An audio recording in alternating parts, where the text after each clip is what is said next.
আল্লাহ তাআলা 1 মাসকে 70 মাস বানায় দিছেন, যেন আল্লাহ 1 ঘন্টাকে 70 ঘন্টা বানায় দিছেন, যেন আল্লাহ 1 সেকেন্ডকে 70 সেকেন্ড বানায় দিছেন। যদি বলি মাওলা এতটা বাড়ায় দিলেন কেন? আল্লাহ বলেন বান্দা বিশ্বাস করো, আমি আল্লাহ বলছি বান্দা আমি চাই তোমারে জান্নাত দিতে, মাফ করে দিতে। আমি মাফ করতে চাই।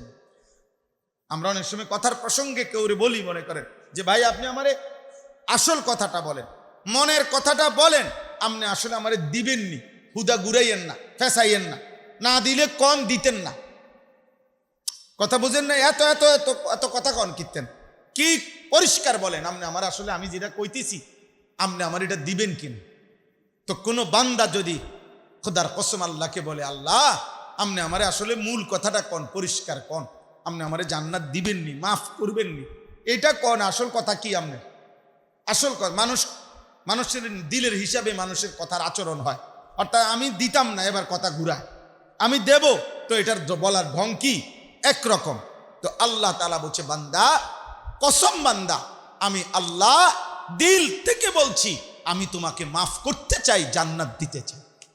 আমি একটা বান্দা জাহান্নাম দিতে চাই। মা ইয়াফালুল্লাহু বিআযাবিকুম ইন শাকারতুম ওয়া আমানতুম। রব্বুল আলামিন বলেন তোমরা যদি আমি আল্লাহর শুকর আদায় করো, আমি আল্লাহর প্রতি ঈমান ঠিক রাখো, মা ইয়াফালুল্লাহু বিআযাবিকুম, আমি তোমাদেরকে আযাব দিয়ে কি করব? কেন আযাব দেব? আরে বলে কি বান্দা তুমি আমাকে সেজদা দিবা, আমি কেন আযাব দেব? তুমি আমারে ডাকবা আল্লাহ, আমার আরশে আজিম ভেদ করে আমার আরশে আজিমে পৌঁছে জমিনে একবার কেউ আল্লাহ বলবে। হাদিসে আছে নবীজি বলছে আল্লাহর কোন বান্দা ছোট্ট মাসুম বাচ্চাও যদি আল্লাহ এটা বলে, বিসমিল্লাহ এটা বলে, আল্লাহর নাম বলে, তো আল্লাহ তাআলা এই একবার ওই বাচ্চার আল্লাহ বলার দ্বারা তার বংশধরের কারো না কারো কবরের আযাব মাফ করে দেয়। কেন? আল্লাহ নবীজিকে বলছে বন্ধু আমার ছোট্ট বান্দা জমিনের উপরে আমার নাম নে, আর তার বাবারে তার দাদারে মাটির নিচে আমি আযাব দিতেছি, এটা আমার শরম লাগে, আমার লজ্জা লাগে, এটা কেমনে করি আমি? বুঝেন নাই? মনে করেন বাচ্চাটা আমারে ডাকে আর আমি তার দাদারে মারতে আসি, এটা কেমন হয়? বাচ্চাটা আমারে ডাকতেছে, আমি বুঝি তার আব্বারে মারমু, এটা কেমন হয়? তো আল্লাহ যেন বলে বন্ধু আমার লজ্জা লাগে। রাসূলুল্লাহ সাল্লাল্লাহু আলাইহি সাল্লামের হায়াতে নবী যখন রাত্রিবেলা তাহাজ্জুদের নামাজের জন্য দাঁড়াইতেন, তো রাত্র যেন চ্যালেঞ্জ করতো, মুহাম্মদ দেখি তুমি কতক্ষণ দাঁড়ায় থাকো, আজ রাত আমি শেষ হব না, আজ আমি ভোর হব না, আমি দেখব তুমি কতক্ষণ দাঁড়ায় থাকতে পারো। তিনি বলতেন যে খোদার কসম, রাত প্রতিদিনই হার মানতো আর বলতো মুহাম্মদ তোমার কিয়াম, তোমার দাঁড়ানো তো শেষ হইল না, আমি রাত তো বিদায় নিতে চললাম, রাত খতম হয়ে গই, রাত শেষ হয়ে গেল। নবী সাল্লাল্লাহু আলাইহি সাল্লাম এভাবে জাগতেন। হযরত আয়েশা রাদিয়াল্লাহু তাআলা আনহা বলছেন যে এশার নামাজের একটু পরে নবীজি সাল্লাল্লাহু আলাইহি সাল্লাম আমার সাথে শুইলেন, ওনার স্ত্রী। কিছুক্ষণ সময় আমি একটু পরে যখন ঘুম আসলো, আমি হাত বাড়ায় দেখি আমার স্বামী আমার পাশে নাই, নবীজি। হযরত আয়েশা বলেন আমি চোখ খুলে দেখি রাসূলুল্লাহ সাল্লাল্লাহু আলাইহি সাল্লাম আমার শোয়া বিছনা, আমি যেখানে শুইছি তার পাশেই ছোট্ট হুজরা নামাজে দাঁড়ায় গেছে। হযরত আয়েশা বলেন আমি তাকায় তাকায় চোখ মেলে ভাবলাম দেখি আজ তিনি কতক্ষণ জেগে থাকে, হয়তো আধা ঘন্টা 1 ঘন্টা, নয়তো আর কি। হযরত আয়েশা বলেন কসম উম্মত, হযরত বেলালের ফজরের আজানের টাইম হইছে, মাগার দেখছি আমি আমার রাসূলের কিয়াম দাঁড়ানো শেষ হয়নি। মেহনত করছে, পরিশ্রমী জীবনে রাসূলুল্লাহ সাল্লাল্লাহু আলাইহি সাল্লাম 24 ঘন্টা মেহনত করছে।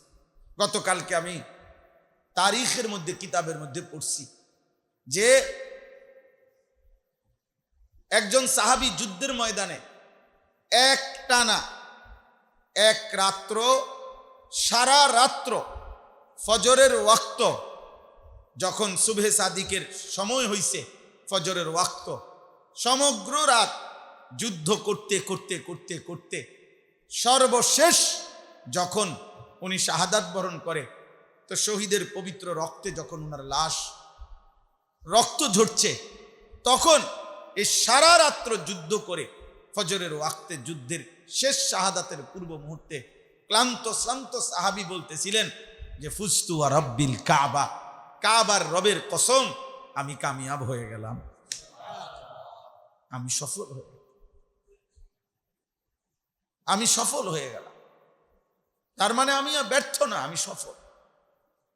আমি চেয়েছিলাম শাহাদাত, আল্লাহ আমাকে শাহাদাত দান করছে, শাহাদাত দান করছে। তাইলে দোস্ত, ভাই আমার, বন্ধু আমার, পরিশ্রম করা আখিরাতের জন্য, এতটুকু আমাদের জন্য জরুরি। আল্লাহ তাআলা আমাদেরকে সময়, হায়াত আল্লাহ দিয়েছেন, এটা আমাদের জীবনের পুঁজি, আমাদের জীবনের পুঁজি। অতএব আমি বললাম প্রথম কথা এটা, ওয়াল তানজুর নাফসুম মা কদ্দামাত লিগাদ।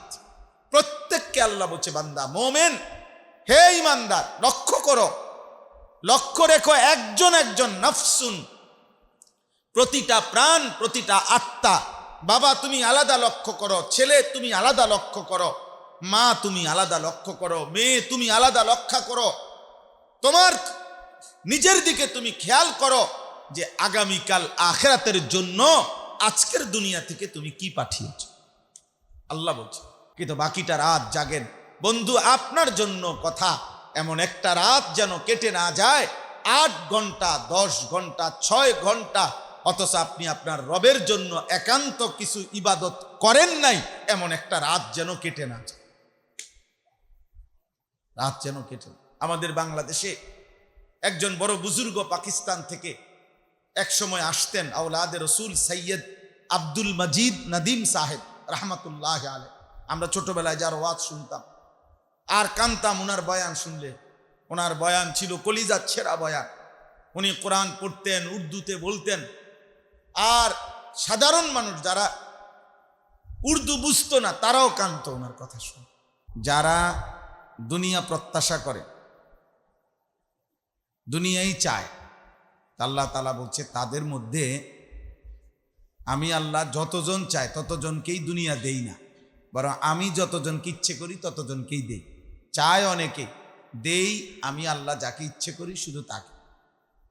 দ্বিতীয়ত, যতজনকে দেই অতজন আবার যেটুকু চায় ওই পরিমাণ আমি আল্লাহ দেই না, আমি আল্লাহ যেটুকু ইচ্ছে করি অতটুকু দেই। তাইলে মান কানা ইউরিদুল আজিলাতা আজ্জালনা লাহু ফিহা মা নাশাউ লিমান নুরিদ।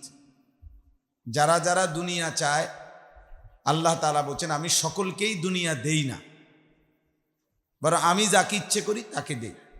যেটুকু দুনিয়া চায় অতটুকুই আমি দেই না, বরং আমি ইচ্ছা করি যেতটুকু এতটুকু দেই। কিন্তু আল্লাহ তাআলা বলেন এই শুধু দিবানিশি যারা দুনিয়া চেয়েছে, হয় পাইছে কিংবা পায় নাই, যেটুকু চাইছে ওইটুকু পায় নাই, কিন্তু আমি আল্লাহ সমস্ত দুনিয়াদার, দুনিয়া লুভী, দিবানিশি যার প্রত্যাশা শুধু দুনিয়া, তাদের সকলকে একটা জিনিস দেব, সেটা হলো সুম্মা জাআলনা লাহু জাহান্নাম। জাহান্নাম সকলকে দেব। নাউযুবিল্লাহ। এই জন্য এটা বড় ক্ষতিকর বিষয়। এমন অনেক লোক আছে দিবানিশি চেষ্টা করছে, চুরি, সামারি, বাটপারি, ধোকাবাজি, প্রতারণা, হার লাইনে মেহনত করছে, কিন্তু কোনোভাবেই আর্থিকভাবে স্বাবলম্বী হইতে পারে না। চেষ্টা করছে, চেষ্টার কোনো ত্রুটি করে না। যতবারই চুরি করছে অতবারই ধরা খেয়ে গেছে, যতবারই 2 নম্বরই করছে অতবারই ধরা খেয়ে গেছে। কথার কথা। তো আল্লাহ তাআলা বলেন দুনিয়া লুভী যতজন, প্রত্যেকেই দুনিয়া পাবে না, কিন্তু প্রত্যেকেই জাহান্নাম পাবে। ইয়াসলাহা মাদমুমাম মাদহুরা। এবং আল্লাহ তাআলা বলেন এই দুনিয়া লুভীদেরকে জাহান্নামে নেওয়া হবে প্রথমত অপমানিত করে, হাসরের ময়দানে বেইজ্জতি করা হবে। দ্বিতীয়ত ধাক্কা দিতে দিতে স্বাভাবিকভাবে হাঁটাইয়া কোনো জাহান্নামীকে জাহান্নামে নেওয়া হবে। হয় ঘাড় ধাক্কা দিবে, নয়তো পিঠে ধাক্কা দিবে, নয়তো ফুটবলের মতো লাথি দিবে। কোরআন শরীফের এটা বক্তব্য। খুজুহু ফাগুল্লু সুম্মাল জাহিমা সাল্লু। আল্লাহ তাআলা বলবেন পাপী জাহান্নামীদেরকে ধরো, ফেরেশতাদেরকে বলবেন ধরো এবং বাঁধো, অতঃপর জাহান্নামী ছুঁড়ে মারো। ছুঁড়ে মারা মানে হলো পায়ে হাঁটানা, সাল্লু মানে নিক্ষেপ করো, হয় মাথার তুললে আসার মারো, নইলে পায়ে ধরে লাথি মারো, নইলে গলা ধাক্কা দিয়া ঘাড় ধাক্কা দিয়ে ধাক্কা দিতে দিতে জাহান্নামে নিয়ে। এরপরে আল্লাহ তাআলা বলেন ওমান আরাদাল আখিরাতা, তার বিপরীতে যারা যারা আখিরাত চায়, ওয়াসাআ লাহা সাইয়াহা ওয়া হুয়া মুমিন, এবং ঈমান অবস্থায় তার জন্য যথাযথ মেহনত করে, সাধ্যমতো মেহনত করে আখিরাতের আশা, ফাউলাইকা কানা সাইয়ুহুম মাশকুরা, এমন ব্যক্তিদের সকলের প্রচেষ্টা আমি আল্লাহ কৃতজ্ঞতার সাথে গ্রহণ করব, অর্থাৎ তাদের সকলকেই আমি জান্নাত দেব। তাহলে ঈমান রেখে যথাযথ মেহনতে যতজনই আখিরাত চাইবে আমি আল্লাহ তাআলা সকলকেই আখিরাত দেব, কিন্তু দুনিয়া আমি আল্লাহ তাআলা সকলকে দেব। এই জন্য দোস্ত শুরুতেই কথাটা বললাম, মানুষের মধ্যে আমরা দুই রকম।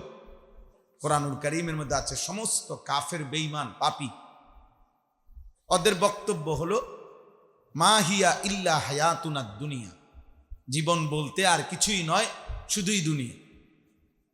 দুনিয়া গোটা ইউরোপ, আধুনিক পাশ্চাত্যের একটাই মূল কথা যে দুনিয়াই আমাদের জীবন। শুধু যত আয়োজন, বেঁচে থাকার আয়োজন, আসমানের নিচে জমিনের উপরে এই পৃথিবী, এখানে কতটা আরামে থাকা যায়, এখানে কতটা ভোগ করা যায়, এখানে কতটা মজা মারা যায়, এখানে কত উল্লাস করা যায়, এখানে কতটা ফুর্তি করা যায়, এখানে কত দ্রুততম মেশিন যন্ত্রপাতির মাধ্যমে দুনিয়া ভোগ করা যায়, এর জন্য দিবা নিশি 24 ঘন্টার মেহনত, প্রচেষ্টা এই আধুনিক জেনারেল এবং সারা পৃথিবীর এই পাশ্চাত্যের বেঈমানদের।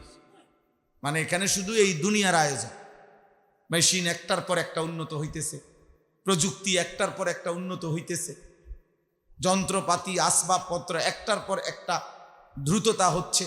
তার মানে দুনিয়া কেমনে আরামে থাকবে। আর কোরআন সুন্নাহর, রাসূলুল্লাহ সাল্লাল্লাহু আলাইহি সাল্লামের জিন্দেগি, সাহাবা, উলামা, আল্লাহর দ্বীনের ফিকির যারা করে তাদের সবটা আয়োজন আখিরাতের আয়োজন। ওইখানে কিভাবে শান্তিতে থাকে, ऐसे रहे या वैसे रहे वहां देखना फिर कैसे रहे। বুজুর্গানে দিন বলে দুনিয়া এইভাবে কিংবা ওইভাবে, একভাবে না একভাবে থাকাই হবে, কিন্তু আসল দেখার বিষয় হলো ওইখানে কিভাবে থাকবে, আখিরাতে কেমন। সেখানে হাসলে আর কাঁদতে হবে না, সেখানে কাঁদলে আর হাসা যাবে না। এখানে হাসির পিছনে কান্না আছে, এখানে কান্নার পিছনে হাসি আছে। দুনিয়ার বৃষ্টির পিছনে রোদ আছে, রোদের পিছনে বৃষ্টি আছে। আলোর পিছনে অন্ধকার আছে, অন্ধকারের পিছনে আলো আছে। সুখের পিছনে দুঃখ আছে, দুঃখের পিছনে সুখ আছে। হায়াতের পিছনে মৃত্যু আছে। 24 ঘন্টা যার সাথে, আমি একজন মানুষ, তো 24 ঘন্টায় আমার পেরেশানি আছে, আমার সাথে ঘুরছে হয় মৃত্যু, নয় অসুস্থতা, নয় অ্যাক্সিডেন্ট। হয় অ্যাক্সিডেন্ট, নয় মৃত্যু, নয়তো অসুস্থতা, দুর্বলতা, অক্ষমতা। তাহলে জীবনে যার সারাক্ষণ অক্ষমতা তার সাথে, মৃত্যু তার পাশে পাশে, অ্যাক্সিডেন্ট তার পাশে পাশে, তার আবার আনন্দ কিসের? তার প্রকৃত অর্থে উল্লাস কিসের আবার? কারণ তোমার উল্লাসের পিছনেই তো মৃত্যু আছে, তোমার আনন্দের পিছনেই তো অসুস্থতা কিংবা অ্যাক্সিডেন্ট আছে। আমি যে গাড়িতে চলি, তো প্রাইভেট কার, এখন প্রায় সময় ক্লান্তিতে মাঝে গাড়িতে একটু একটু ঘুমাই, তো যখনই গাড়ি ধাক্কা মারে, ব্রেক করে, চোখ খুলে তাকাই, কি হইল? মানে প্রতি মুহূর্তেই মনে মনে ভয় হয় কোনো অ্যাক্সিডেন্ট হলো কিনা, কোনো ধাক্কা লাগলো কিনা। তাইলে তাহলে আর সুখ কিসের? 1 কোটি টাকাই গাড়ির দাম হোক না, 5 কোটি টাকাই গাড়ির দাম হোক না, কিন্তু প্রতি মুহূর্তে যার পিছনে অ্যাক্সিডেন্ট তারা করতেছে, তো সেখানে আনন্দ কিসের? সেখানে আর উল্লাস কিসের? এজন্য প্রিয় ভাই বাবা, বাস্তবতা বোঝা উচিত। বিবেক আছে বলেই মানুষ, আল্লাহ তাআলা আকলে তাম, পূর্ণ বিবেক, বুদ্ধি, বিবেচনা বোধ আল্লাহ তাআলা মানুষকে দান করছে। অন্যান্য সকল সৃষ্টির মধ্যে সামান্য পরিমাণ হইলেও আল্লাহ তাআলা প্রজ্ঞা, বিবেচনা বোধ আল্লাহ দিয়েছেন সব সৃষ্টিতে, কিন্তু সেগুলো সামান্য। একটা পিঁপড়াকেও আল্লাহ তাআলা এই বুঝ দিছেন যে সে খাবার খাবেও, আবার কিছু খাবার সাথে করে নিয়ে আসবে তার বাসায় গর্ত। এটা আল্লাহ তারে বুঝাই দিছে। একটা কুকুরের দিকে লাঠি উঠাইলে সে দৌড় মারে, সে বুঝে এটা তারে আঘাত করলে ক্ষতিগ্রস্ত হবে। কুকুর এটা বুঝে কেমনি?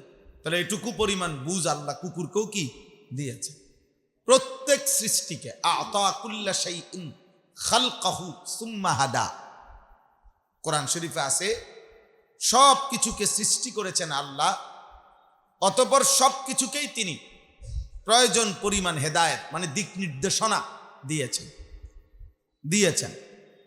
ওয়াল্লাযী কাদ্দারা ফাহাদা, যে কোরআন শরীফ আছে আল্লাহ তাআলা বলেন আল্লাযী খালাকা ফাসাওয়া ওয়াল্লাযী কাদ্দারা ফাহাদা, তিনি সব কিছুর জন্য তাকদীর নির্ধারণ করেছেন।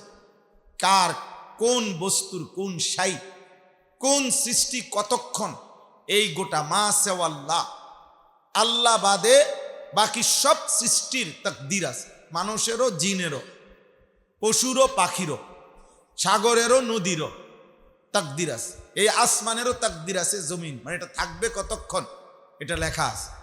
জমিনেরও তাকদীর আছে। নদীর মনে করেন এই নদী 30 বছর 300 বছর এই নদীতে জোয়ার ভাটা ছিল, এখন আর নদী নাই, শুকায় গেছে, তাহলে এটা তাকদীর তার, অর্থাৎ এটা তার জন্য নির্ধারণ করা।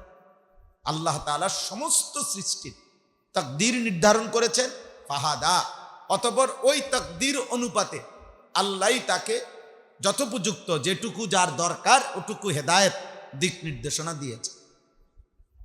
তাইলে প্রিয় ভাই, দোস্ত আমার, বাবা আমার এটাই কথা। আমি আসলে এই হই হুল্লোড় পছন্দ করি, যেভাবেই হোক। আমি নিজেও জানি না যে ছেলে পেলে হয়তো একটু বেশি আসছে, আসো তোমরা মুসলমানের কিশোর যুবক ছেলেদের জন্য আমি একটু বেশি বলি, কিন্তু বাস্তবতা হলো আমি কোনো ধীরে ধীরে জনসমর্থনের প্রস্তুতি নিচ্ছি, অথবা আস্তে আস্তে দল গুছাইতেছি, অথবা আস্তে আস্তে জনবল তৈরি করতেছি দুনিয়ায় বড় কোনো পদ পদবি দখল করার জন্য। খোদার কসম এমন কোনো মানসিকতা আমার নাই, আসলেই নাই, এখন পর্যন্ত নাই। তাহলে এটা কোনো এমন না যে আমি ধীরে ধীরে দুনিয়াবি কোনো কিছুর প্রস্তুতি নিচ্ছি, এটা না। মাকসাদ আল্লাহর কথা মনে করানো, আখিরাতের কথা মনে করানো, দিল যেন নড়ে, বিবেক যেন নড়ে। এই জন্য আসলে এই মোবাইল নিয়ে এই ব্যস্ততা, এই হই হুল্লুর। তোমরা অনেক ছেলে আছো, 24 ঘন্টা তোমাদের মধ্যে পার্থক্য শক্তি কম, সারাক্ষণ তুমি তোমার মেজাজের উপরে আসো। এটা মসজিদ না মাদ্রাসা না মাহফিল, ইনি একজন আলেম নাকি পাবলিক, সব জায়গায় তোমার ছবি তুলতে মন চায়, সব জায়গায় তোমার ভিডিও করতে মন চায়। তুমি গরু ছাগল কুকুর বিড়ালের ছবিও তোলো, মানুষ জানোয়ারের ছবিও তোলো, তো এটা কি লাভ হইল ভাই?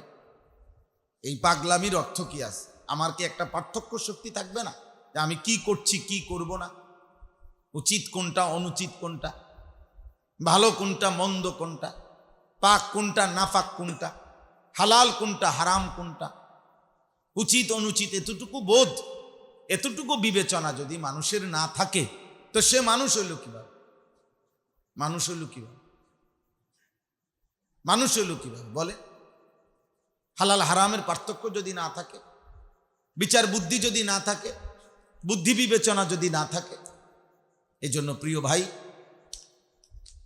নওজোয়ান সবাইরে বললাম, বয়স্ক বাবাদেরকেও বললাম, আমাকেও বললাম, আমরা প্রত্যেকের এটা উচিত একজন সুস্থ স্বাভাবিক বিবেকবান মানুষের এটা প্রথম পরিচয়, তার মধ্যে পার্থক্য শক্তি আছে।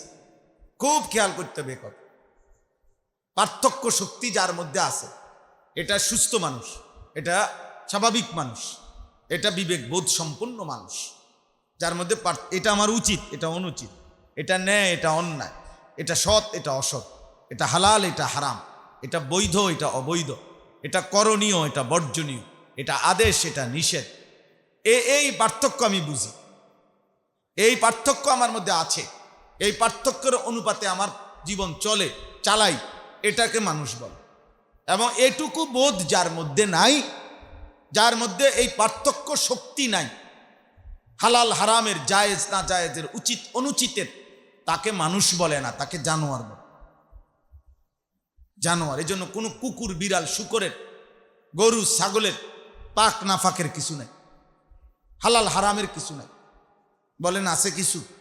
একটা কুকুরের জন্য, ছাগলের জন্য কোন গোশত খাওয়া বা কিছু, কোনটাতে মুখ দেওয়া জায়েজ, কোনটাতে মুখ দেওয়া না জায়েজ, এমন কোনো বিধান আছে? গরু ছাগলের কোনো শরীয়তের বিধান আছে? নাই। কেন? ওর জানোয়ার, ওর মধ্যে পার্থক্যের কিছু নাই, আর শুধু খাইয়া পয়রা ভোগ করলেই হল। হাসরের দিন আল্লাহ তাআলা সবগুলাকে মাটি বানায় দিন, খালাস। তা এই জন্য বললাম, এইটা তোমরা ভাই আমার অনুরোধ, একবারের জন্য আমি আসলাম, মনে করো বাবা, আপনাদেরকে বলি, বয়স্ক ভাই বাবারা, ছেলেরা, তোমাদের দোস্ত আমার, এক ওয়াজে 1 ঘন্টায় পুরা ইসলাম, পুরা জীবনের সব বলে ফেলা সম্ভব না। কিন্তু আমি শুধু এতটুকু প্রথম বললাম, যদি মানুষ হইতে হয় তাইলে পার্থক্য বোধ থাকতে হবে। পার্থক্য, তুমি আপন মাকেও দেখো, বোনকেও দেখো, মোবাইলের নারী, উলঙ্গ ছবি, নর্তকীও দেখো, তো এটা পার্থক্য হলো কি? আপন স্ত্রীকেও দেখেন, আবার টেলিভিশন, নাটক, সিনেমার ভিন নারী, এই বেহায়া নর্তকীকেও দেখেন, তো পার্থক্য হলো কি? কষ্টের উপার্জন, রোজগারের হালাল টাকা, এটাও নিলেন, সুদ, কিস্তি, লোন, অবৈধ 2 নম্বরই টাকা, এটাও নিলেন, দোনোটা মিলাইয়া 30,000 টাকা মিলাইলেন, হালাল হারাম মিলাইয়া 1 লাখ টাকা মিলাইলেন। আশ্চর্য কথা, তো পার্থক্য হলো কি? তো এটা মানুষ হলো কি? আচ্ছা, আপনি মাশা কেমন আছে? আমি তো খেয়াল করছি না ভাই, ভালো আছেন? আল্লাহ, মাশা। জি, তো এটা জরুরি ভাই, এটা জরুরি বাবা। তোমার উপরে তুমি বিবেক খাটাই, কমপক্ষে নিজেরে ভুলে যাওয়া। আমি কালকেও প্রতিদিন বলি, আমার এক ঘনিষ্ঠ মাওলানা আছে, কালকেও তারে বলছি, মাওলানা নওজোয়ান আলেম, ওয়াজ করে, ভালো বক্তব্য দেয়, পরে আমি বলছি যে প্রতিদিন রাত্রে হইল, শেষ বেলা ঘুমাইবার আগে 1 মিনিট, প্রয়োজনে 30 সেকেন্ড, 1 মিনিট চোখ বন্ধ করে এটা নিজের সাথে বোঝাপড়া করা যে কেউ নাই, আমার পৃথিবীর কেউ নাই, ধরে নিলাম, কারো উত্থান, কারো পতন, কারো সুনাম, কারো দুর্নাম, কারো সুখ, কারো দুঃখ, কিচ্ছু আমার আসে যায় না। শুধু আমি আমাকে নিয়ে 1 মিনিট ভাবি যে আমি আনিস আমার আল্লাহর সামনে মুখোমুখি হলে আমি আমার জবাব দিতে পারবো কিনা, খালাস। আমি কাউরে স্লোগান দিয়ে আগায় দিলাম, আমি কাউরে স্লোগান দিয়ে পিছাইয়ে দিলাম, আমি কারো সুনাম করে আগায় দিলাম, আমি কারো দুর্নাম করে পিছাইয়ে দিলাম, হতে পারে যারে আমি আগায় দিলাম উনি আমারে উপকার করবার আগের দিন আমি মরে গেল।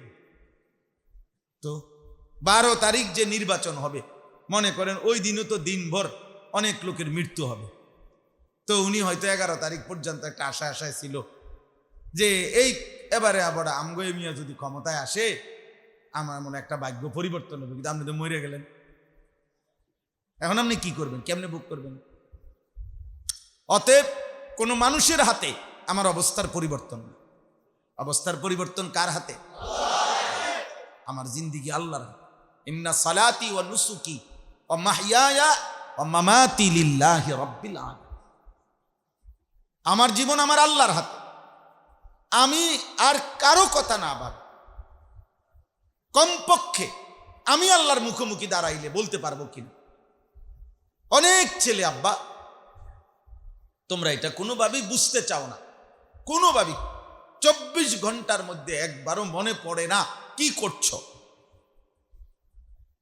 আরে আব্বা তুমি এটা পার্থক্য করো সারাদিন, এটা যৌক্তিক কিনা। এটা সুস্থ স্বাভাবিক মানুষ, একটাও শক্তিশালী স্বাস্থ্যবান শরীর, স্বাস্থ্যের মধ্যে কোনো রোগ ব্যাধি নাই, এই মানুষটা বুঝি সারাদিন বুঝি মোবাইলটা টিপবে, মোবাইল ব্যবহার করবে, এই তার কাজ।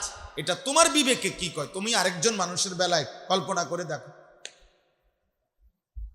তোমার কল্পনায় কি কয়?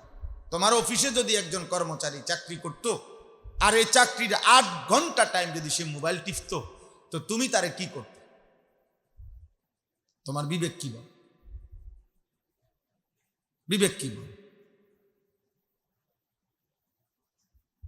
অনেক ছেলের, আমি তো প্রতিদিন সারাদিন আমার কামের ছেলেদের লগে সারাদিন তাকাই, দেখি তাকায়, অনেক ছেলের দিকে তাকাইলে আমার মনে হয় মানে তার ভিতরে কোনো অনুভূতি শক্তি নেই।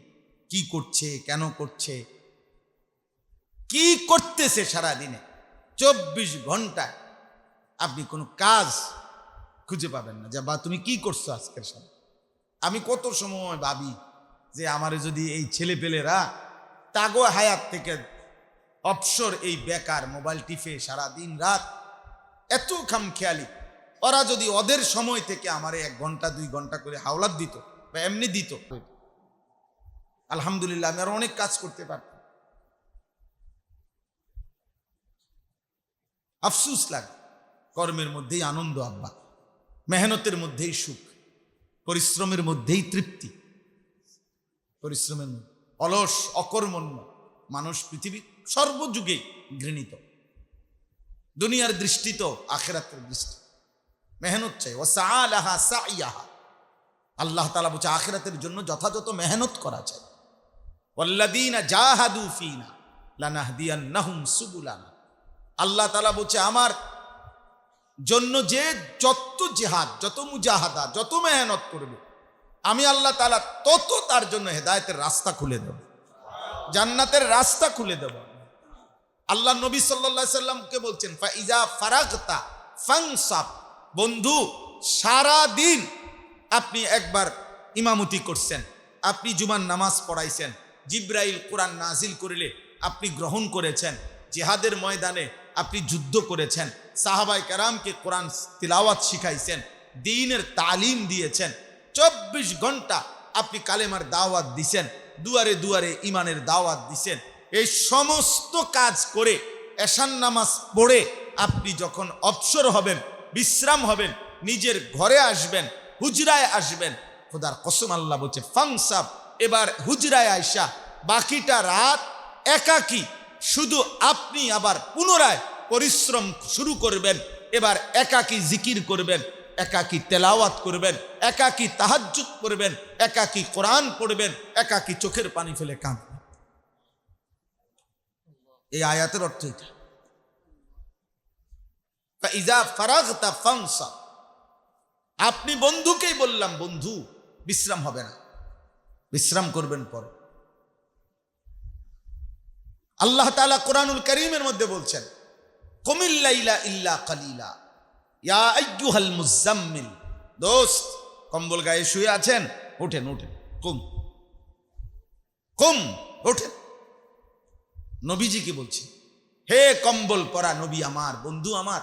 তার মানে কম্বল গায়ে দিছে মানে তো শুইছে, কম্বল তো আর আঁটতে আঁটতে গাও দেয় না, বুঝাই গেল কম্বল গায়ে দিয়ে কি করছে, শুইছেন। আল্লাহ বলছে কুম কুমিল লাইলা ইল্লা কালিলা, রাত্রিটা জাগেন, দাঁড়ান দাঁড়ান, হ্যাঁ বিশ্রাম করবেন একটু, অল্প একটু, কালিল সামান্য একটু হয়তো বিশ্রাম করতে পারেন, কিন্তু বাকিটা রাত জাগেন। বন্ধু আপনার জন্য কথা, এমন একটা রাত যেন কেটে না যায় 8 ঘন্টা 10 ঘন্টা 6 ঘন্টা, অথচ আপনি আপনার রবের জন্য একান্ত কিছু ইবাদত করেন নাই, এমন একটা রাত যেন কেটে না যায়, রাত যেন কেটে। আমাদের বাংলাদেশে একজন বড় বুজুর্গ পাকিস্তান থেকে এক সময় আসতেন, আওলাদে রসুল সৈয়দ আব্দুল মজিদ নদীম সাহেব রহমতুল্লাহ আলাইহি। আমরা ছোটবেলায় যার ওয়াজ শুনতাম আর কানতাম ওনার বয়ান শুনলে। ওনার বয়ান ছিল কলিজা ছেঁড়া বয়ান। উনি কোরআন পড়তেন, উর্দুতে বলতেন, আর সাধারণ মানুষ যারা উর্দু বুঝতো না তারাও কানতো ওনার কথা শুনে। তো উনি একদিন বয়ানের মধ্যে বলছিলেন, প্রত্যেকটা রাত রাসূলুল্লাহ সাল্লাল্লাহু আলাইহি সাল্লামের হায়াতে নবী যখন রাত্রিবেলা তাহাজ্জুদের নামাজের জন্য দাঁড়াইতেন, তো রাত্র যেন চ্যালেঞ্জ করতো, মুহাম্মদ দেখি তুমি কতক্ষণ দাঁড়ায় থাকো, আজ রাত আমি শেষ হব না, আজ আমি ভোর হব না, আমি দেখব তুমি কতক্ষণ দাঁড়ায় থাকতে পারো। তিনি বলতেন যে খোদার কসম, রাত প্রতিদিনই হার মানতো আর বলতো, মুহাম্মদ তোমার কিয়াম, তোমার দাঁড়ানো তো শেষ হইল না, আমি রাত তো বিদায় নিতে চললাম, রাত খতম হয়ে গই, রাত শেষ হয়ে গেল। নবী সাল্লাল্লাহু আলাইহি সাল্লাম এভাবে জাগতেন। হযরত আয়েশা রাদিয়াল্লাহু তাআলা আনহা বলছেন যে এশার নামাজের একটু পরে নবীজি সাল্লাল্লাহু আলাইহি সাল্লাম আমার সাথে শুইলেন, ওনার স্ত্রী। কিছুক্ষণ সময় আমি একটু পরে যখন ঘুম আসলো, আমি হাত বাড়ায় দেখি আমার স্বামী আমার পাশে নাই, নবীজি। হযরত আয়েশা বলেন, আমি চোখ খুলে দেখি রাসূলুল্লাহ সাল্লাল্লাহু আলাইহি সাল্লাম আমার শোয়া বিছনা, আমি যেখানে শুইছি তার পাশেই ছোট্ট হুজরা নামাজে দাঁড়ায় গেছে। হযরত আয়েশা বলেন, আমি তাকায় তাকায় চোখ মেলে ভাবলাম, দেখি আজ তিনি কতক্ষণ জেগে থাকে, হয়তো আধা ঘন্টা, 1 ঘন্টা, নয়তো আর কি। হযরত আয়েশা বলেন, কসম উম্মত, হযরত বেলালের ফজরের আজানের টাইম হইছে, মাগার দেখছি আমি আমার রাসূলের কিয়াম দাঁড়ানো শেষ হয়নি। মেহনত করছে, পরিশ্রমী জীবনে রাসূলুল্লাহ সাল্লাল্লাহু আলাইহি সাল্লাম 24 ঘন্টা মেহনত করছে। গতকালকে আমি তারিখের মধ্যে, কিতাবের মধ্যে পড়ছি যে একজন সাহাবী যুদ্ধের ময়দানে একটানা 1 রাত্র, সারা রাত্র ফজরের ওয়াক্ত, যখন সুবহে সাদিকের সময় হইছে, ফজরের ওয়াক্ত, সমগ্র রাত যুদ্ধ করতে করতে করতে করতে সর্বশেষ যখন উনি শাহাদাত বরণ করে, তো শহীদের পবিত্র রক্তে যখন ওনার লাশ রক্ত ঝরছে, তখন এই সারা রাত্র যুদ্ধ করে ফজরের ওয়াক্তে যুদ্ধের শেষ শাহাদাতের পূর্ব মুহূর্তে ক্লান্ত শ্রান্ত সাহাবী বলতেছিলেন যে ফুজতু ওয়া রাব্বিল কাবা, কাবার রবের কসম আমি কামিয়াব হয়ে গেলাম,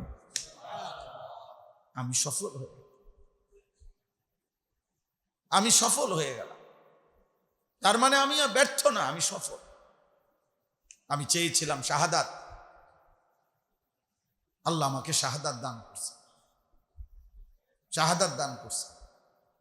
তাইলে দোস্ত, ভাই আমার, বন্ধু আমার, পরিশ্রম করা আখিরাতের জন্য, এতটুকু আমাদের জন্য জরুরি।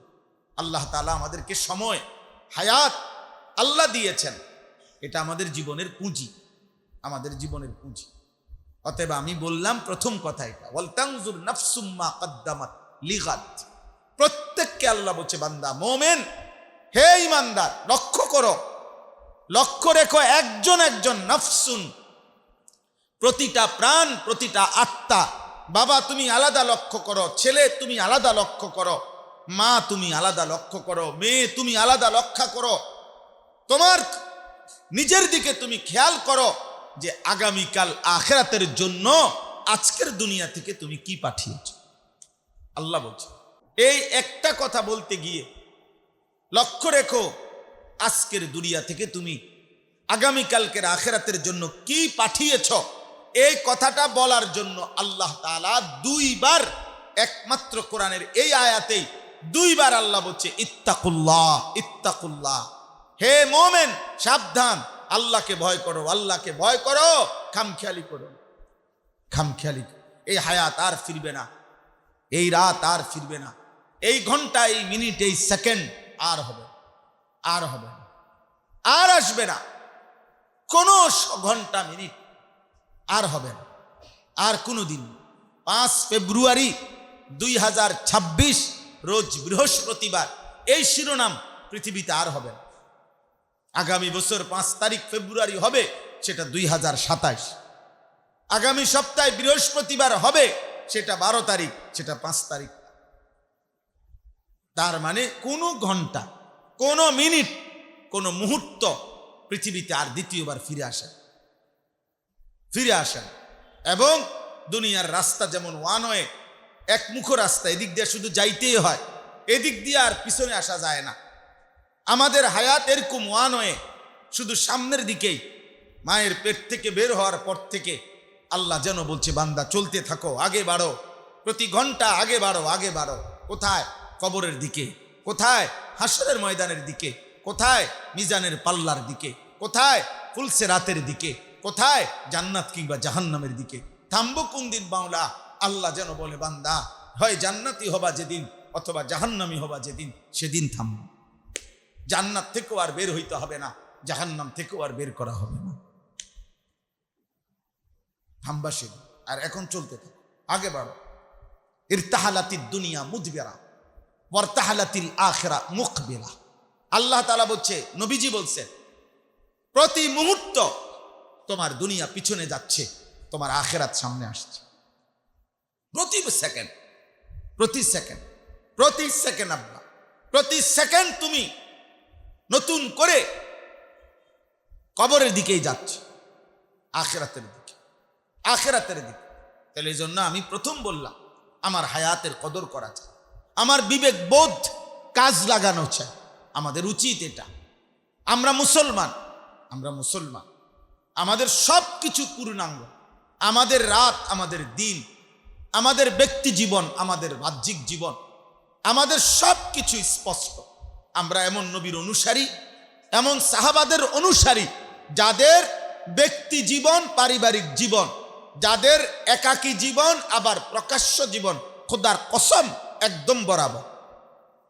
তারা ব্যক্তি একাকী জীবনেও নিভৃত উত্তম ছিলেন, প্রকাশ্য সর্বশ্রেষ্ঠ উত্তম ছিল। কিন্তু আজকের পৃথিবীর ইউরোপ এই চূড়ান্ত সত্য বারবার চোখে আঙ্গুল দিয়া দেখাইছে রে বাবা। ইউরোপ, এই আমেরিকার বেঈমানরা, ইউরোপের এই বেঈমানরা, ওদের বাহ্যিক দিক মানুষের সামনে ওরা মানবতার বুলি আওড়ায়, মানুষের সামনে ওরা মানবাধিকারের স্লোগান দেয়, মানুষের সামনে এই বেঈমানরা নারীর অধিকার, নারীর মর্যাদা নিয়ে কত রমরমা সেমিনার, সিম্পোজিয়াম, কত দাবি, কত কিছু করে। আর একাকী ব্যক্তি জীবনে পর্দার আড়ালে গোপনে এফস্টাইন ফাইলস উন্মোচিত করে দিয়েছে। এরা কত নৃশংস যে এরা নারীকে উপভোগ করে, বেবিচার করে, কাইটা, গোশত কাইটা টুকরা টুকরা করে খাইয়া ফেলে। এত বড় বেঈমান, এত বড় কুত্তা। কুত্তাও এত বড় খারাপ না, কুত্তার চাইতে নিকৃষ্ট। তোরা বেটা যুবক, যাদের চুল ওই মুশরিক বেঈমানের মতো, যার চুল রাখছত বেটা, যদি খবর নেস, ওদের জীবন কুত্তার চাইতে নিকৃষ্ট বেটা। ওদের মাথার চুল থেকে পায়ের নখ, ওদের শরীরের একটা অঙ্গের মধ্যে মনুষ্যত্ব বলতে কিচ্ছু নাই বেটা, কিচ্ছু নাই। কুত্তা তা করে দেখে ঘৃণা করে বেটা, কুত্তা। ছি ছি বেটা, থু বেটা তোদের চুলের উপরে বেটা, থু ছি বেটা। কোন মুশরিকের মতো? আশ্চর্য কথা। এরা বছরের পর বছর 10 বছরের মেয়ে, 11 বছরের কন্যা, অবুঝ কন্যা, তার সাথে ব্যভিচার করে, জিনা করে, এরপরে তার শরীর কাইটা টুকরা টুকরা করে গোশত পাকাইয়া খাইয়া। এত জঘন্য। এই যে গত 1 সপ্তাহের খবর, সারা পৃথিবী তোল পার করে ফেলছে। এত বড় রথী, মহারথী, রাষ্ট্রনায়ক, দেশ নায়ক, সারা পৃথিবীর বিলিয়নিয়ার, মানে হাজার হাজার কোটি কোটি টাকার মালিক, সারা পৃথিবীকে দান সৎকা করে, সারা পৃথিবীতে মানবতার স্লোগান দেয়, সারা পৃথিবীতে নারী অধিকারের জন্য কাজ করে, আর নারীকে ওরা কাইটা টুকরা টুকরা করে। আজকে আবার বিবৃতি দিছে, আজকে এখন আবার সবাই আলাদা আলাদা বিবৃতি দিয়েছে যে আমি নির্দোষ, তুমি নির্দোষ। হ্যাঁ, তুমি নির্দোষ। তাহলে আকামগুলো করলো কে? ছি ছি ছি। এজন্য আমার নবী সাল্লাল্লাহু আলাইহি সাল্লামের 63 বছরের এক এক সেকেন্ড বন্ধু, দুশ্মন, ইমানদার, কাফের সবার কাছে পরীক্ষিত, প্রমাণিত যে তার 63 বছরের প্রতি সেকেন্ড সর্বোৎকৃষ্ট, সবচেয়ে উন্নত। কোন সেকেন্ডের মধ্যে নবীজি সাল্লাল্লাহু আলাইহি সাল্লামের জীবনে একটা দাগ বসাইবার মতো, একটা লাল কালির দাগ দেওয়ার মতো কোনো সক্ষমতা পৃথিবীর এই 1450 বছরের কোনো বেঈমানেরও এমন ক্ষমতা হয়নি। এটাই সত্য, এটাই বাস্তবতা। অতএব ভাই আমার, বন্ধু আমার, তোমার হায়াত তুমি বদলাও। মুসলমান, আল্লাহ তাআলা এত বড় নিয়ামত, ছেলেরা বাবারা সবাইকে বলি যে নিয়ামত আল্লাহ আমাদেরকে কালেমা দিয়েছেন, আমরা লা ইলাহা ইল্লাল্লাহ বলতে পারি, আমরা মুহাম্মাদুর রাসূলুল্লাহ বলতে পারি, আমরা ঈমান জানি, আমরা বুঝি যে আমরা মুসলমান, আমরা জানি আমাদের আল্লাহ আছে, আমরা জানি আমাদের নবী আছে, আমরা জানি আমাদের কোরআন আছে, আমরা জানি আমাদের ইসলাম আছে। খোদার কসম বাপ, আমি আজকে মাদ্রাসার ছোট বাচ্চাদেরকে, আমার মাদ্রাসা আজকে বন্ধ দিছি, ছোট ছোট নুরানি নাজেরা হিফসের বাচ্চা করে পর্যন্ত কইছি, আব্বা যদি নাও বোঝো আব্বা এতটুকু বইল আল্লাহর কাছে যে আল্লাহ আপনারে ছাইরা যেন কোনো দিকে না যায়, আপনি আমার অন্যদিকে ঠেলে দিয়েন। আল্লাহকে ছেড়ে দিলে আব্বা এই অসভ্য চরিত্রহীনরা তোমারে পাগল বানায় ফেলবে, পাগল। একদিন তোর যৌবন, শরীর, স্বাস্থ্য, জীবনের সব কিছু নারী দেখায়া, উলঙ্গ ছবি দেখায়া, এই মোবাইলে নর্তকী দেখাইতে দেখাইতে প্রয়োজনের সময় বিবাহিত জীবনে তোকে নপুংসক, নামর্দ অর্থাৎ অক্ষম, ব্যর্থ, একদিন কাপুরুষ, যৌন সক্ষমতা রহিত একটা যুবক বানাইয়া, যার শরীরে যৌবনের কোনো ক্ষমতা নাই। মানুষের বীর্যের ক্ষমতাই মানুষের শারীরিক ক্ষমতা, অর্থাৎ মানুষকে বলে যে তার শৌর্য বীর্য অনেক, অর্থাৎ শক্তি সাহস অনেক। এই জন্য বেঈমান 24 ঘন্টা চেষ্টা করে নারী দেখে দেখে, উলঙ্গ ছবি দেখে দেখে, জিনা ব্যভিচারের দৃশ্য দেখে দেখে, হয় নিজের হাতে নয় নিজের অপকর্মে কোনো না কোনোভাবে যৌবনের সক্ষমতা, যৌন ক্ষমতা, বীর্যের ক্ষমতা নষ্ট করে ফেলো। একদিন এমন অথর্ব হইবা, না দুনিয়াতেও কোনো কামে লাগবা, না আখিরাতেও কোনো কামে। এটাই হবে এবং এটাই হচ্ছে, এটাই হচ্ছে। আপনি 18 বছরের ছেলের চেহারা দেখলে দেখবেন কড়ি বা ভিতরে ঢুকে গেছে, মাত্র 18 বছর। আরে বেটা, তোর চেহারাটা তো আরেকটু নাদুস থাকার কথা। এত কম বয়সে এত নারী, এত ছবি, এত উলঙ্গ দৃশ্য, এত জিনা ব্যভিচারের দৃশ্য দেখছে এই মানুষরূপী জানোয়ার, যার কারণে জানোয়ারের চেহারা মানুষ বিকৃত হইয়া ভিন্ন আকৃতি ধারণ করছে। আমি দেখাই, আমারে বলো, আমি তো সারা দিন ফিকির করি এটা নিয়ে, ভাবি। বাংলাদেশের না শুধু, আমি ইউরোপেরও বাংলাদেশেরও বড় FCPS মনোবিজ্ঞানী ডাক্তার, চিকিৎসা বিজ্ঞানী ডাক্তার, যৌন চর্মরোগের ডাক্তার, ওদের সাথেও ঘন্টার পর ঘন্টা কথা বলছি, বলি, এখনো বলি, বুঝতে চেষ্টা করি। নারী দেখলে কি হয়, অশ্লীল ছবি দেখলে কি হয়। বেঈমান ওরা আমাদের ছেলেদের হাতে একটা একটা মোবাইল দিয়ে দিছে, বলছে তুই শুধু MB ঢুকায় রাখবি, মোবাইলে চার্জ রাখবি, উলঙ্গ যত ছবি দরকার আমরা দিব। তোরে নষ্ট করার জন্য যুবক যা লাগবে, ওই বেঈমান বলছে তুমি শুধু তোমার টাকা দিয়া MB ঢুকাইবা, তোমার টাকা দিয়া মোবাইলে চার্জ দিয়া রাখবা, রেডি রাখবা মোবাইল, ছবি আমরা দেব, নর্তকী আমরা দেখাবো। কত নারী দরকার, কত ছবি দেখা দরকার, কত জিনার ব্যভিচারের দৃশ্য দেখা দরকার, আমরা দেব। তোকে নষ্ট করে পৌঁছাইয়া গন্ধ ছুড়াইলাম। বুঝেন নাই হিসাব? এই জন্য দেখেন, ছেলে পেলেদের দিকে দেখেন, চুল চেহারা দেখেন, উস্কো খুস্কো মলিন চেহারা, মায়া দয়া চেহারার মধ্যে নাই। আল্লাহ নাই যার, তার চেহারা দয়া মায়া আসবে কেন? সেজদা নাই। নবীজি সাল্লাল্লাহু আলাইহি সাল্লাম বলছেন যে মান কাসুরা সালাতুহু হাসুনা ওয়াজহুহু, আল্লাহ নবী বলেছেন যার নামাজের পরিমাণ যত বেশি তার চেহারার সৌন্দর্য তত বেশি। কসম খোদা, এটা হাদিস।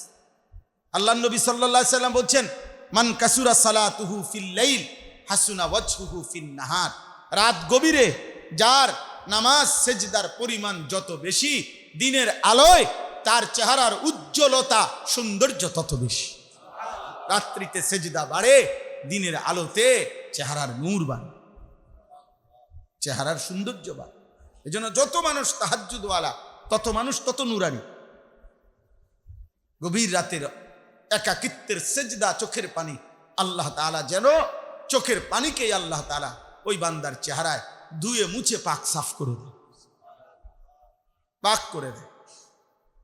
এজন্য আমরা প্রত্যেকেই, আমার বলার উদ্দেশ্য হলো আমাদের সামনে মাহে রমজান, আমাদের সামনে একটা সুযোগ, যেন আল্লাহ তাআলা 1 মাসকে 70 মাস বানায় দিছেন, যেন আল্লাহ 1 ঘন্টাকে 70 ঘন্টা বানায় দিছেন, যেন আল্লাহ 1 সেকেন্ডকে 70 সেকেন্ড বানায় দিছেন। যদি বলি মাওলা এতটা বাড়ায় দিলেন কেন? আল্লাহ বলেন বান্দা বিশ্বাস করো, আমি আল্লাহ বলছি বান্দা আমি চাই তোমারে জান্নাত দিতে, মাফ করে দিতে, আমি মাফ করতে চাই। আমরা অনেক সময় কথার প্রসঙ্গে কেউ বলি, মনে করেন যে ভাই আপনি আমারে আসল কথাটা বলেন, মনের কথাটা বলেন, আপনি আসলে আমারে দিবেননি, হুদা ঘুরাইয়েন না, ফেসাইয়েন না, না দিলে কম দিতেন না। কথা বুঝেন না? এত এত এত এত কথা কন কিনতেন কি? পরিষ্কার বলেন আপনি আমার আসলে আমি যেটা কইতেছি আপনি আমার এটা দিবেন কিনা। তো কোনো বান্দা যদি খোদার কসম আল্লাহকে বলে আল্লাহ আপনি আমারে আসলে মূল কথাটা কন, পরিষ্কার কন, আপনি আমারে জান্নাত দিবেননি, মাফ করবেননি, এটা কন, আসল কথা কি আপনার? আসল কথা মানুষের দিলের হিসাবে মানুষের কথার আচরণ হয়, অর্থাৎ আমি দিতাম না এবার কথা ঘুরায়, আমি দেব, তো এটার বলার ঢং কি একরকম। তো আল্লাহ তাআলা বলছে বান্দা কসম বান্দা আমি আল্লাহ দিল থেকে বলছি আমি তোমাকে মাফ করতে চাই, জান্নাত দিতে চাই। আমি একটা বান্দা জাহান্নাম দিতে চাই। মা ইয়াফালুল্লাহু বিআযাবিকুম ইন শাকারতুম ওয়া আমানতুম। রব্বুল আলামিন বলেন তোমরা যদি আমি আল্লাহর শুকর আদায় করো, আমি আল্লাহর প্রতি ঈমান ঠিক রাখো, মা ইয়াফালুল্লাহু বিআযাবিকুম, আমি তোমাদেরকে আযাব দিয়ে কি করব? কেন আযাব দেব? আরে বলে কি বান্দা তুমি আমাকে সেজদা দিবা, আমি কেন আযাব দেব? তুমি আমারে ডাকবা আল্লাহ, আমার আরশে আজিম ভেদ করে আমার আরশে আজিমে পৌঁছে জমিনে একবার কেউ আল্লাহ বলবে। হাদিসে আছে নবীজি বলছে আল্লাহর কোন বান্দা ছোট্ট মাসুম বাচ্চাও যদি আল্লাহ এটা বলে, বিসমিল্লাহ এটা বলে, আল্লাহর নাম বলে, তো আল্লাহ তাআলা এই একবার ওই বাচ্চার আল্লাহ বলার দ্বারা তার বংশধরের কারো না কারো কবরের আযাব মাফ করে দেয়। কেন? আল্লাহ নবীজিকে বলছে বন্ধু আমার ছোট্ট বান্দা জমিনের উপরে আমার নাম নে, আর তার বাবারে তার দাদারে মাটির নিচে আমি আযাব দিতেছি, এটা আমার শরম লাগে, আমার লজ্জা লাগে, এটা কেমনে করি আমি? বুঝেন নাই? মনে করেন বাচ্চাটা আমারে ডাকে আর আমি তার দাদারে মারতে আছি, এটা কেমন হয়? বাচ্চাটা আমারে ডাকতেছে, আমি বুঝি তার আব্বারে মারমু, এটা কেমন হয়? তো আল্লাহ যেন বলে বন্ধু আমার লজ্জা লাগে, ইস্তাহিয়াইতু আন উআযযিবাহু ফি বাতনিল আরদ, আমি তার বংশের কাউকে জমিনের নিচে আযাব দিতে লজ্জা পাই, ইস্তাহিয়াইতু আমার শরম লাগে, ও যে আমারে জমিনের উপরে ডাক। এই জন্য আমরা যে মাদ্রাসায় সবক দেই, কোরআন শরীফের নাজেরার বাচ্চা, হিফজের বাচ্চা মাদ্রাসায় মক্তবে সবক দেয় না কোরআন শরীফ, এই সেদিন আমরা বলি এটা যে এই যে সবক দিলাম খোদার কসম, এই ছোট্ট মাসুম অবুজ বাচ্চা আল্লাহর নাম নিছে, বিসমিল্লাহ আলহামদুলিল্লাহ পড়ছে, আরশে আজিমের মালিক খুশি হইয়া বলছে যা বাচ্চা তোর বংশের কারো না কারো কবরের আযাব মাফ করে দিন। ও যে আমার নাম নিছে, আমি কি দেব ওরে? অত ছোট মানুষ এমন আমার নাম নিল সে, ঠিক আছে যা ওর বংশের কারো কবরের আযাব মাফ। তাইলে আল্লাহ তাআলা বলেন মা ইয়াফআলুল্লাহু বিআযাবিকুম, আমি আযাব দিতে চাই না বান্দা, নাব্বি ইবাদি আন্নী আনাল গফুরুর রহিম। আল্লাহ বলছে বন্ধু আপনি বলেন আমার একটা একটা বান্দাকে ডেকে ডেকে বলেন আন্নী আনাল গফুরুর রহিম, আমি আল্লাহ প্রচন্ড ক্ষমাশীল দয়াবান, আমি মাফ করতে চাই, মাফ করতে চাই।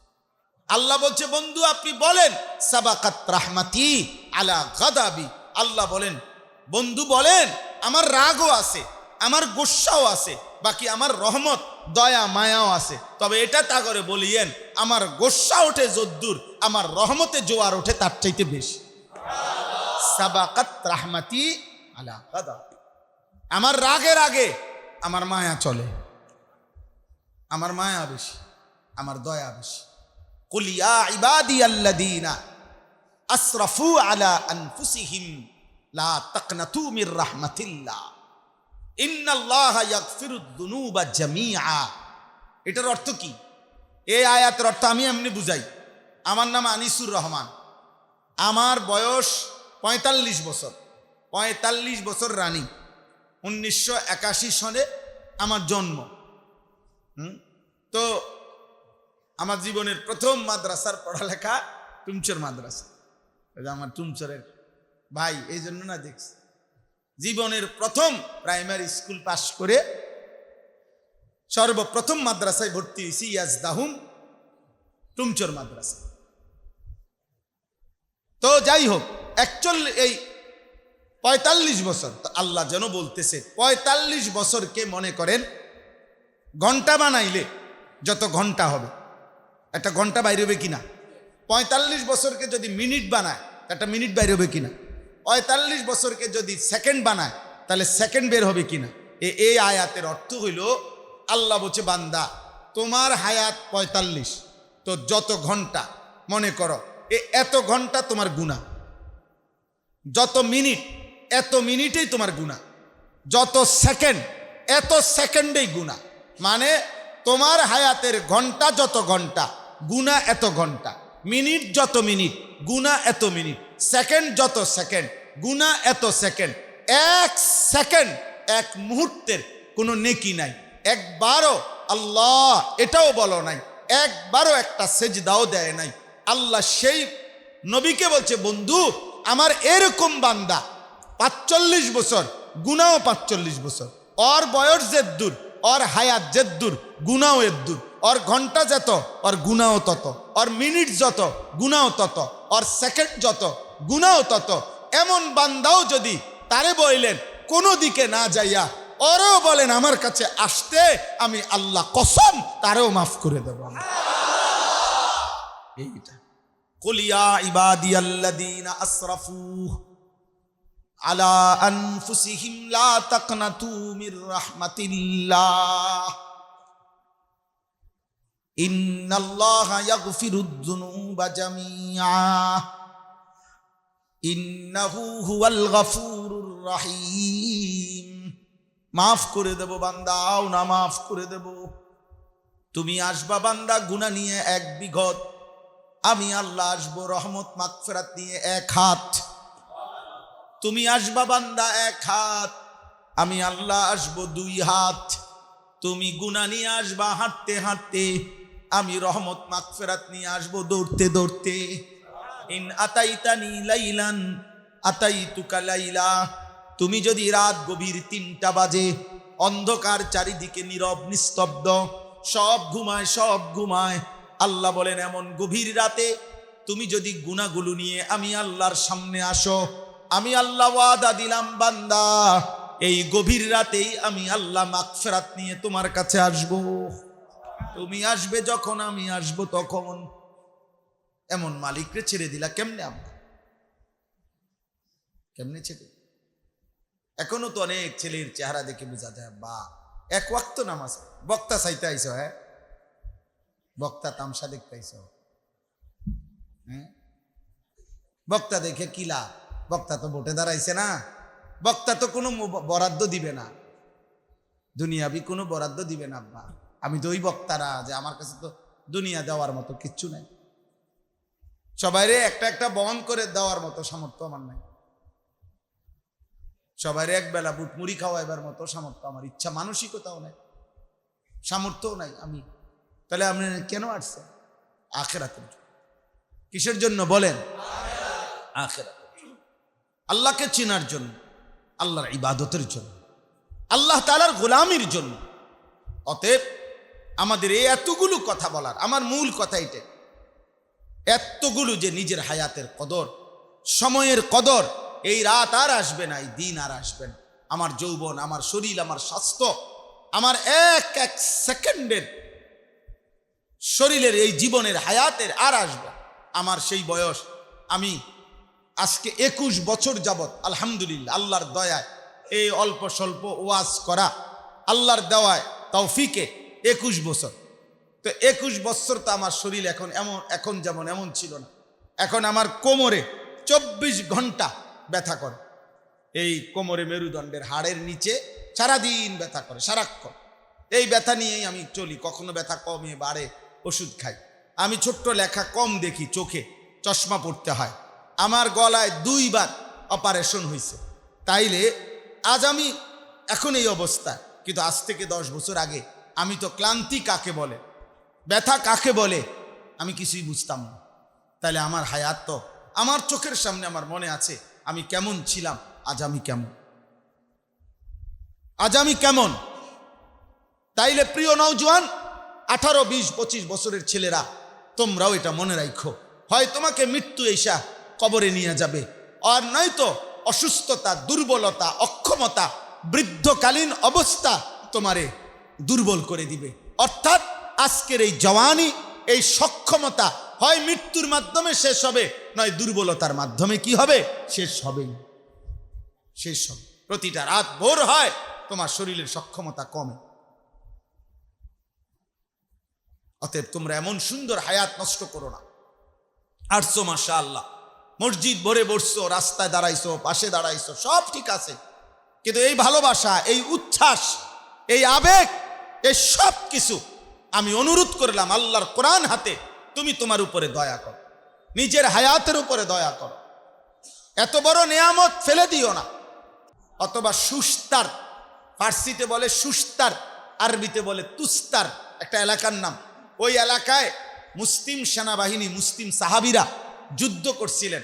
তো যুদ্ধ শুরু হয়েছিল মাঝরাত পরে। যুদ্ধে এমন তীব্র কাফেরদের মুখোমুখি হয়েছিল ঠিক ফজরের ওয়াক্তে। চূড়ান্ত যুদ্ধে মুসলমান আর কাফের এমনভাবে ভিতরে ঢুকছে যে এত তীব্র যুদ্ধ, সাহাবায়ে কেরাম 1 সেকেন্ডের জন্য ইশারায় নামাজ পড়বে ফজর, এই সুযোগটুকুও ছিল না। কিতাবে আছে, মানে ইশারা তো পারতেছিল না। যুদ্ধ করতে করতে করতে করতে শহীদের লাশ এবং তাদেরও মানুষ মরতেছে।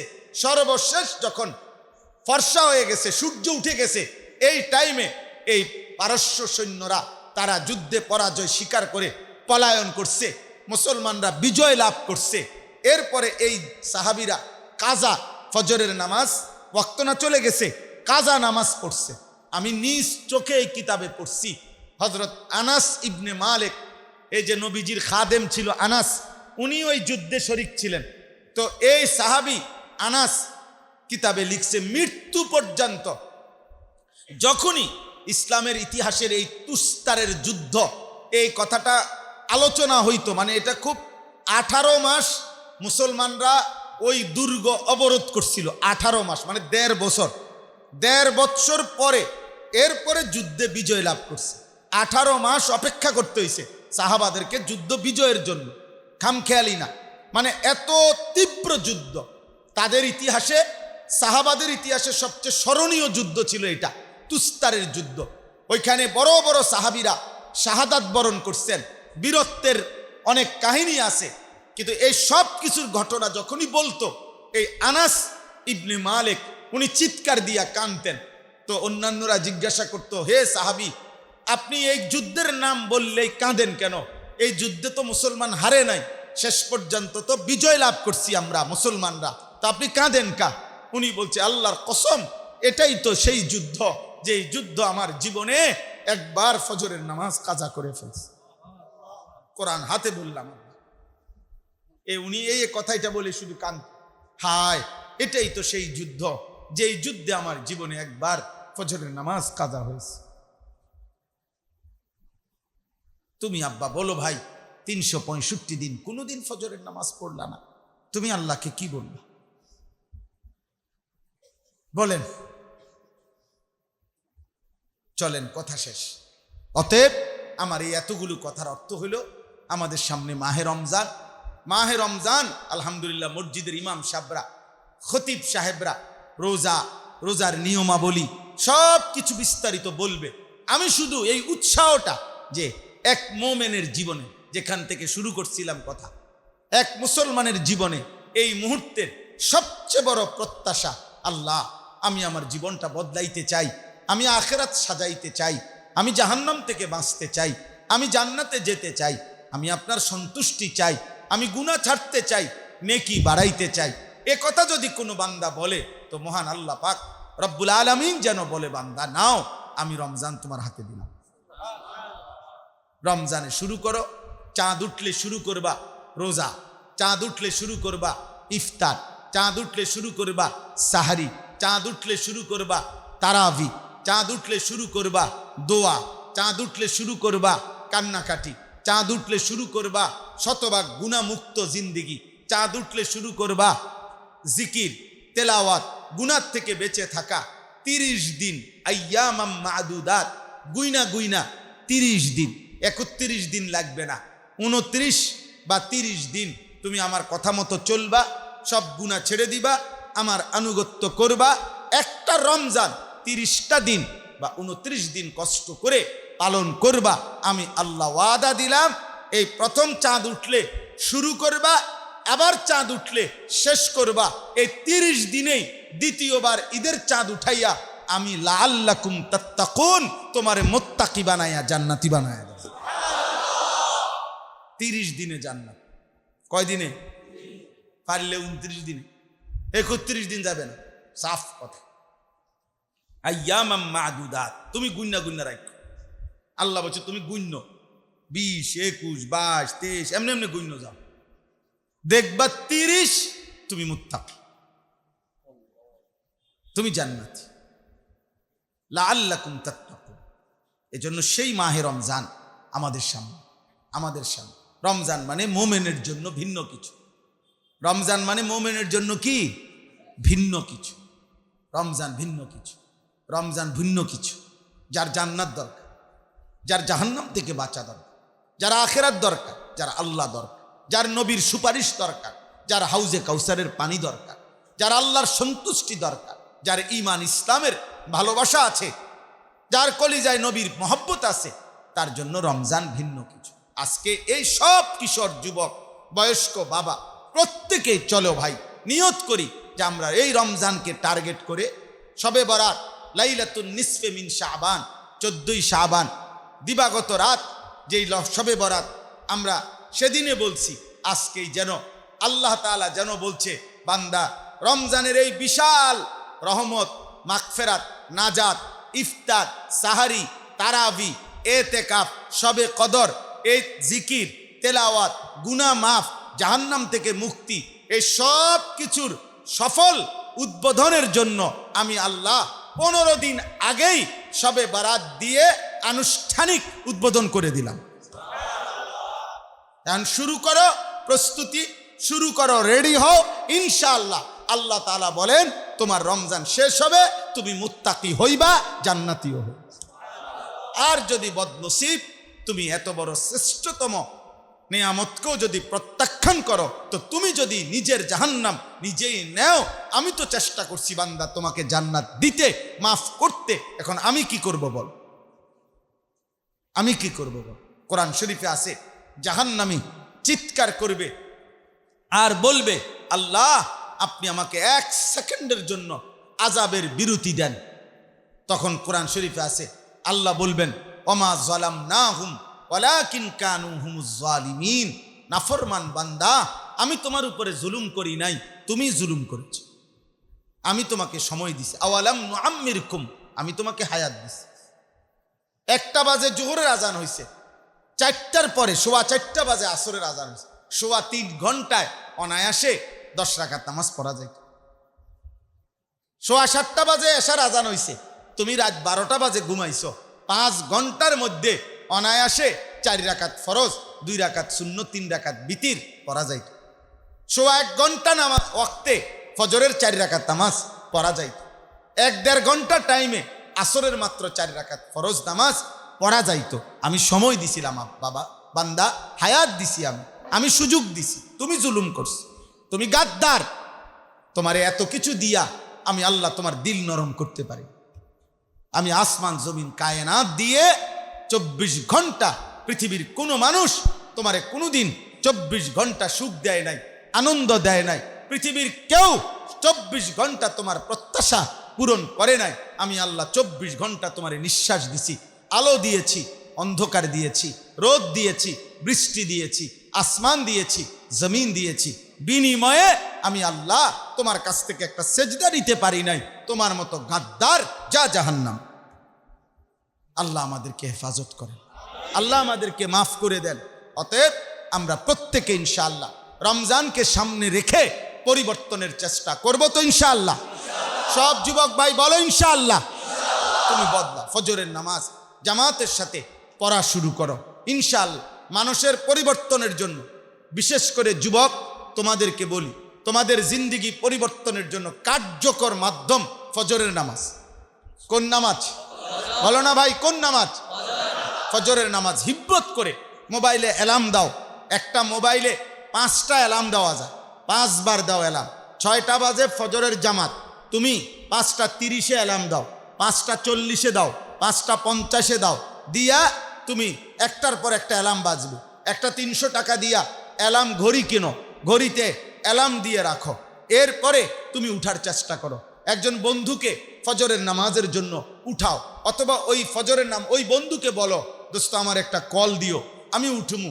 এই মিলেমিশে একজন আরেকজনকে ফজরের নামাজের জন্য উঠাও। ইনশাআল্লাহ ফজরের মুসল্লি যারা গুনাহ থেকে বাঁচার হিম্মত পায় তারা। আল্লাহ আমাদেরকে তৌফিক দেন। আল্লাহ তাআলা আজকের এই মজমা, আজকের এই ইসলাহি পরিবেশ এবং আইম্মা পরিষদের এই মুবারক মাহফিল আল্লাহ কবুল করেন। আমিন।